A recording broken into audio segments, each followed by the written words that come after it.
What's up guys, welcome back to another video. This is the engine in my 1991 Pontiac Firebird, and this is the intake tube it breathes through. It isn't great even for a V6. It draws its air from this tiny little tube here that sits about an inch from the frame. I know it's hard to see, but today this is gonna get improved.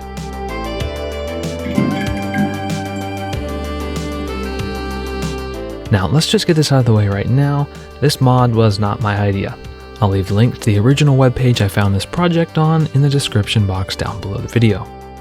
Now that we've got that out of the way, for materials we'll need one 3-inch 45-degree PVC coupler, one 3-inch 90-degree coupler, and a 3-inch threaded adapter that we'll use to attach our air filter, and about 9 inches of 3-inch PVC pipe.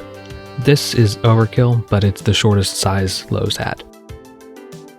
I'll start by removing the stock intake pieces. First, this long square plastic tube will come out by removing the 2 hose clamps that hold it in.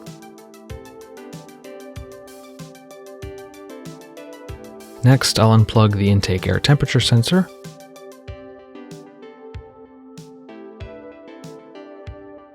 Then remove the 10mm bolt holding in the air filter canister.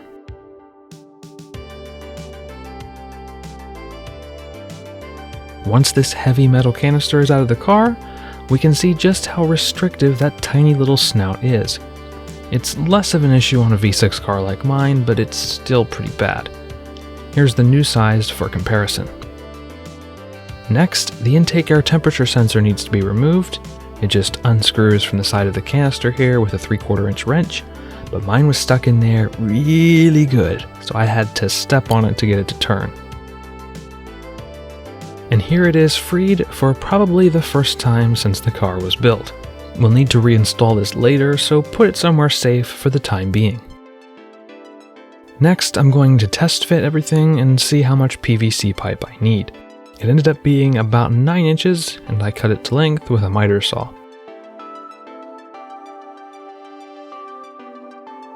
Don't worry if your cut isn't perfect, it doesn't really have to be since it's going inside a coupler. Now we can temporarily install it to make sure everything fits right. Now this is the air filter I got. I'll leave a Summit link in the description down below, but it's the green filter equivalent of the K&N filter recommended in the original guide for this mod. It's a 9-inch long filter with a 3-inch inlet. I've read good things about these green filters, so I thought I'd give one a try. Unfortunately though, there was a bit of a problem. It doesn't really fit, and it certainly doesn't fit with a threaded adapter. Now, the reason it doesn't fit is because my car is both completely stock and completely complete. It still has the original charcoal filter here. This is an emissions thing that often gets removed, and I actually plan to remove it in a few months, but for reasons I won't get into, it's not feasible to remove it now. So I went with plan B.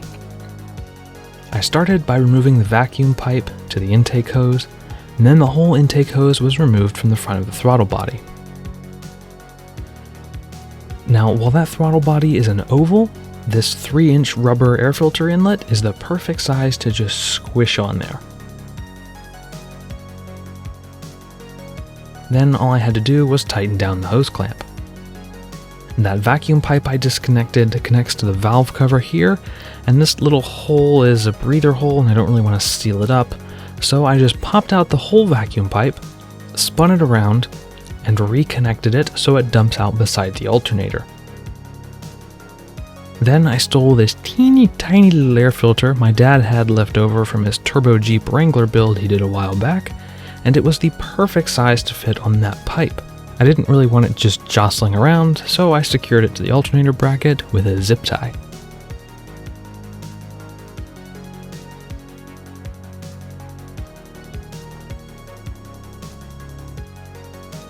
Now, about that intake air temperature sensor.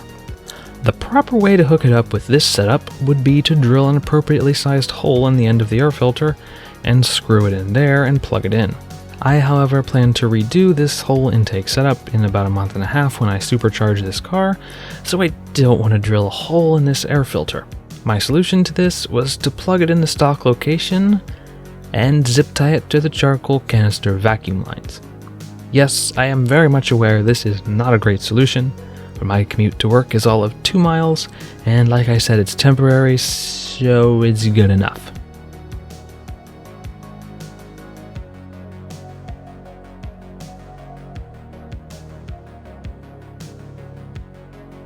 So yeah, there you have it. If you don't have a charcoal canister, hook the PVC up and thread the intake air temperature sensor somewhere along the PVC pipe. If you're going to put the filter directly on the throttle body, put the IAT sensor in the end of the air filter. Honestly though, this setup has worked great for me so far. Even without putting it in the air filter, I haven't really had any issues. So that's it for today, folks. As always, thank you guys so much for watching. If you liked the video, hit like, get subscribed, and ring the bell so you don't miss out on any of my future videos. And I will see you guys in the next one.